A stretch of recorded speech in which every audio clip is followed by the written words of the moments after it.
2026년 4월 2일 오전 7시 35분 대한민국의 아침이 밝아오던 그 시각 지구 반대편 미국 플로리다의 하늘이 나처럼 환하게 타올랐습니다.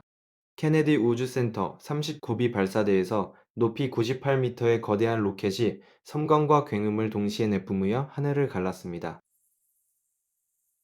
발사대 주변으로 수십만 명의 인파가 몰려들어 그 장관을 맨눈으로 지켜보았고 누군가는 환호했고 누군가는 눈물을 흘렸습니다. 아르테미스 2호가 마침내 발사에 성공한 것입니다. 1972년 12월 아폴로 17호가 마지막으로 달을 향해 떠난 이후 정확히 54년 만에 인류가 다시 달로 향하는 순간이었습니다. 반세기가 넘는 긴 침묵을 깨고 4명의 우주 비행사를 태운 이 우주선은 110만 킬로미터의 대장정을 시작했습니다. 발사 책임자 찰리 벌레웰 톰슨은 카운트다운 직전 이렇게 말했습니다. 여러분은 미국 국민과 전 세계의 대담한 정신, 그리고 이 세대의 희망과 꿈을 싣고 떠난다고. 사령관 리드 와이즈먼은 고도를 높이는 우주선 안에서 아름다운 달이 떠오르고 있고 우리는 바로 그쪽으로 향하고 있다는 감격의 한마디를 남겼습니다. 발사 약 8분 뒤 나사는 시속 1000마일로 비행 중이며 주 엔진이 정상 작동되었고 궤도를 제대로 따라가고 있다고 공식 확인했습니다. 전 세계가 이 순간을 숨죽여 지켜보았습니다. 도대체 무엇이 인류를 반세기 만에 다시 달로 이끌었을까요? 그리고 이 발사가 우리의 미래에 어떤 의미를 가지는 것일까요? 오늘 이 영상에서는 아르테미스 2호의 발사부터 귀환까지 모든 것을 남김없이 말씀드리겠습니다. 이번 임무에는 4명의 우주 비행사가 탑승했는데 그 구성이 아폴로 시대와 완전히 다릅니다. 아폴로 계획 때는 우주 비행사 전원이 미국인 백인 남성이었습니다. 하지만 아르테미스 2호는 다양성의 원칙에 따라 팀을 꾸렸습니다. 사령관 리드 와이즈먼은 미국 국적의 백인 남성으로 팀을 이끌고 있습니다.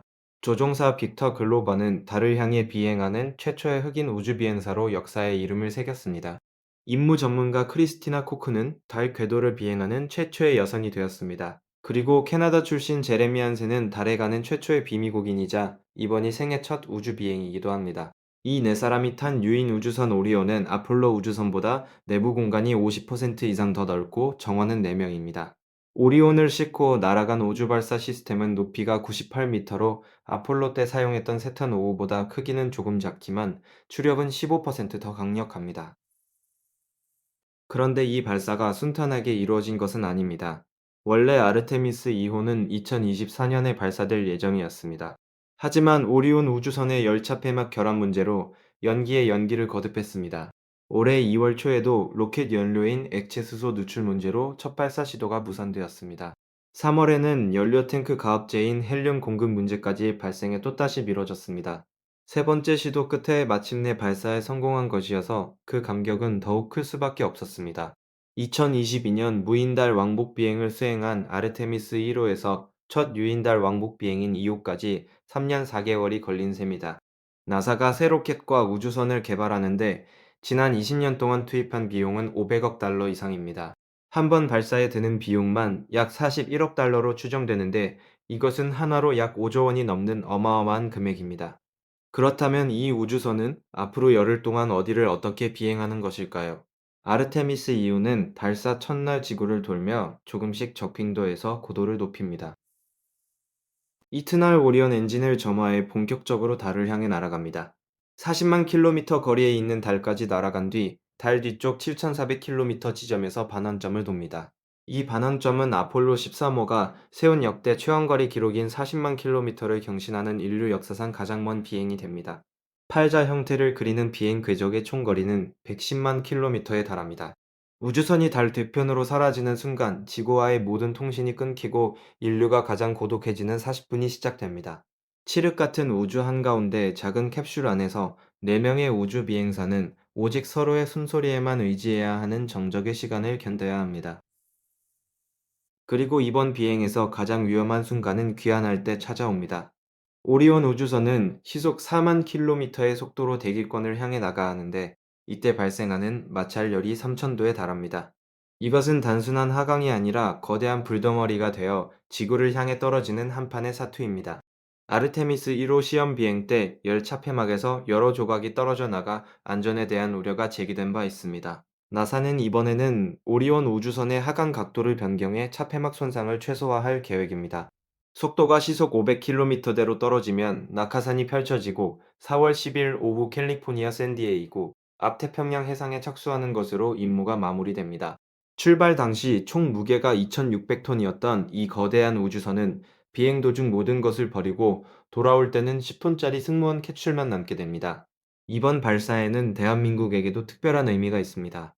한국천문연구원이 개발을 총괄한 큐브 위성 K 라드큐브가 아르테미스 2호에 함께 실렸습니다. 국내 최초로 유인 우주선과 함께 발사되는 큐브 위성으로 삼성전자와 SK하이닉스가 개발한 우주방사선 내성 반도체도 탑재되어 있습니다. 이 작은 위성은 발사 약 5시간 뒤 분리돼 우주 방사선을 측정하는 임무를 수행하게 됩니다. 대한민국의 기술이 달을 향해 날아간 역사적인 순간이기도 한 것입니다. 아르테미스 2호에는 특별한 기념품도 함께 실렸습니다.